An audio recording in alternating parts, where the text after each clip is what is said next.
लीजिए सुनिए प्रेमचंद की लिखी कहानी मोटर के छींटे। वाचन समीर गोस्वामी का है। क्या नाम की प्रातःकाल स्नान पूजा से निपट, तिलक लगा, पीतांबर पहन, खड़ाऊ पांव में डाल, बगल में पत्रा दबा, हाथ में मोटा सा शत्रु मस्तक भंजन ले एक जजमान के घर चला। विवाह की साइत विचारनी थी। कम से कम एक कलदार का डौल था, जलपान ऊपर से। और मेरा जलपान मामूली जलपान नहीं है। बाबुओं को तो मुझे निमंत्रित करने की हिम्मत ही नहीं पड़ती। उनका महीने भर का नाश्ता मेरे एक दिन का जलपान है। इस विषय में तो हम अपने सेठों साहूकारों के कायल हैं। ऐसा खिलाते हैं और इतने खुले मन से कि चूल्हा आनंदित हो उठता है। जजमान का दिल देखकर ही मैं उनका निमंत्रण स्वीकार करता हूं। खिलाते समय किसी ने रोनी सूरत बनाई और मेरी क्षुधा गायब हुई।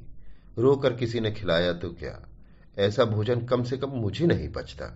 जजमान ऐसा चाहिए कि ललकारता जाए, लो शास्त्री जी एक बालूशाही और मैं कहता जाऊं, नहीं जजमान अब नहीं। रात खूब वर्षा हुई थी। सड़क पर जगह जगह पानी जमा था। मैं अपने विचारों में मग्न चला जाता था कि एक मोटर छप छप करती हुई निकल गई। मुंह पर छींटे पड़े। जो देखता हूं तो धोती पर मानो किसी ने कीचड़ घोल कर डाल दिया हो। कपड़े भ्रष्ट हुए वो अलग, देह भ्रष्ट हुई वो अलग, आर्थिक क्षति जो हुई वो अलग। अगर मोटर वाली को पकड़ पाता तो ऐसी मरम्मत करता कि वे भी याद करते। मन महसूस कर रह गया था। इस वेश में जजमान के घर तो जा नहीं सकता था। अपना घर भी मील भर से कम न था। फिर आने जाने वाले सब मेरी ओर देख देख कर तालियां बजा रहे थे। ऐसी दुर्गति मेरी कभी नहीं हुई थी। अब क्या करोगे मन? घर जाओगे तो पंडिताइन क्या कहेंगी? मैंने चटपट अपने कर्तव्य का निश्चय कर लिया। इधर उधर से 10-12 पत्थर के टुकड़े बटोर लिए और दूसरी मोटर की राह देखने लगा। ब्रह्म तेज सिर पर चढ़ बैठा। अभी 10 मिनट भी न गुजरे होंगे कि एक मोटर आती हुई दिखाई दी। ओहो, वही मोटर थी। शायद स्वामी को स्टेशन से लेकर लौट रही थी। जो ही समीप आई मैंने एक पत्थर चलाया, भरपूर जोर लगाकर चलाया। साहब की टोपी उड़कर सड़क के उस बाजू पर गिरी।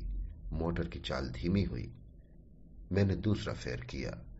खिड़की के शीशे चूर चूर हो गए और एक टुकड़ा साहब बहादुर के गाल में भी लगा। खून बहने लगा। मोटर रुकी और साहब उतर कर मेरी तरफ आए और घूंसा तान कर बोले, सुअर, हम तुमको पुलिस में देगा। इतना सुनना था कि मैंने पोथी पत्रा जमीन पर फेंका और साहब की कमर पकड़कर अड़ंगी लगाई तो कीचड़ में भद से गिरे। मैंने चट सवारी गांठी और गर्दन पर एक 25 रद्दे ताबड़तोड़ जमाए कि साहब चौंधिया गए। इतने में उनकी पत्नी जी उतर आई। ऊंची एड़ी का जूता, रेशमी साड़ी, गालों पर पाउडर, होठों पर रंग, भौहों पर स्याही। मुझे छाते से गोदने लगी। मैंने साहब को छोड़ दिया और डंडा संभालता हुआ बोला, देवी जी आप मर्दों के बीच में न पड़े, कहीं चोट चपेट आ जाए तो मुझे दुख होगा। साहब ने अवसर पाया तो संभल कर उठे और अपने बूटदार पैरों से मुझे एक ठोकर जमाई।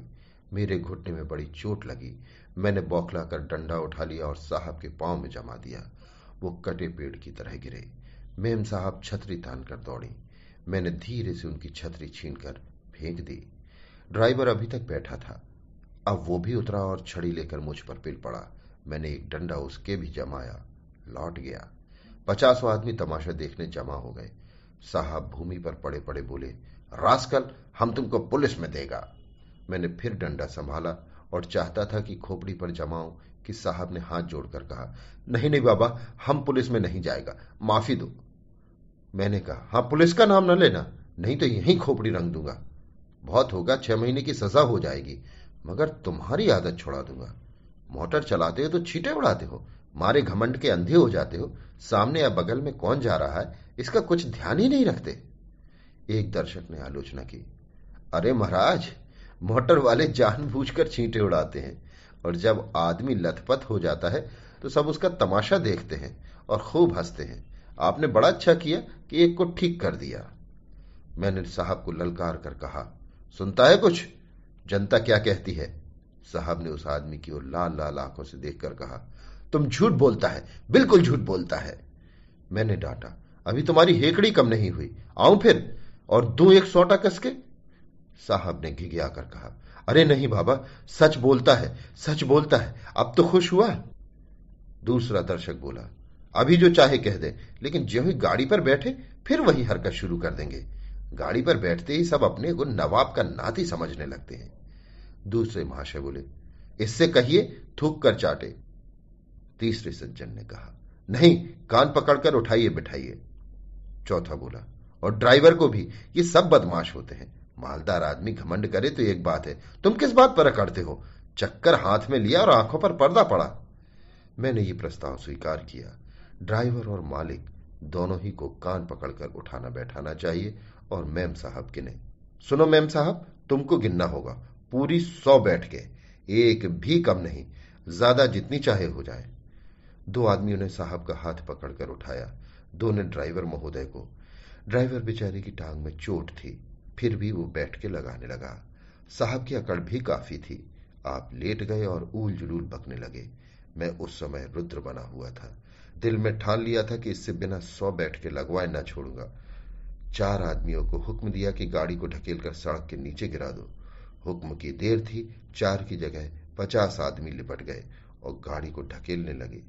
उस सड़क बहुत ऊंची थी, दोनों तरफ जमीन नीची। गाड़ी नीचे गिरती और टूट टाट कर ढेर हो जाती। गाड़ी सड़क के किनारे तक पहुंच चुकी थी कि साहब कांप कर उठ खड़े हुए और बोले, बाबा गाड़ी मत तोड़ो, हम उठे बैठेगा। मैंने आदमियों को अलग हट जाने का हुक्म दिया, मगर सभी को एक दिल लगी मिल गई थी। किसी ने मेरी ओर ध्यान न दिया, लेकिन जब मैं डंडा लेकर उनकी ओर दौड़ा तब सब गाड़ी छोड़कर भागे और साहब ने आंखें बंद करके बैठकें लगानी शुरू की। मैंने 10 बैठकों के बाद मेम साहब से पूछा, कितनी बैठकें हुई? मेम साहब ने जोर से जवाब दिया, हम नहीं गिनता। तो इस तरह साहब दिन भर कांकते रहेंगे और मैं न छोड़ूंगा। अगर उनको सकुशल से घर ले जाना चाहती हो तो बैठ के गिन दो, मैं उनको रिहा कर दूंगा। साहब ने देखा कि बिना दंड भोगे जान न बचेगी, तो बैठ के लगाने लगे। 1 2 3 4 5। सहसा एक दूसरी मोटर आती दिखाई दी। साहब ने देखा और नाक रगड़कर बोले, पंडित जी, आप मेरा बाप है, मुझ पर दया करो, आप कभी मोटर पर न बैठेंगे। मुझे भी दया आ गई। बोला, नहीं, मोटर पर बैठने से मैं नहीं रोकता, इतना ही कहता हूं कि मोटर पर बैठकर भी आदमियों को आदमी समझो। दूसरी गाड़ी तेज चली आती थी। मैंने इशारा किया। सब आदमियों ने 2-2 पत्थर उठा लिए। उस गाड़ी का मालिक स्वयं ड्राइव कर रहा था।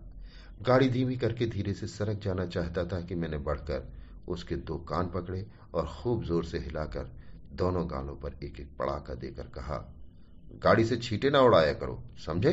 चुपके से चले जाओ। ये महोदय बकबक तो करते रहे, मगर 100 आदमियों को पत्थर लिए खड़ा देखा तो बिना कान पूंछ हिलाए चलते बने। उनके जाने के 1 ही मिनट बाद दूसरी गाड़ी आई। मैंने 50 आदमियों को राह रोक लेने का हुक्म दिया। गाड़ी रुक गई।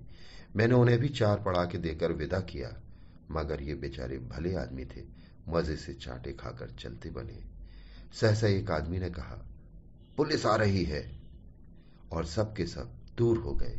मैं भी सड़क के नीचे उतर गया और एक गली में घुसकर गायब हो गया।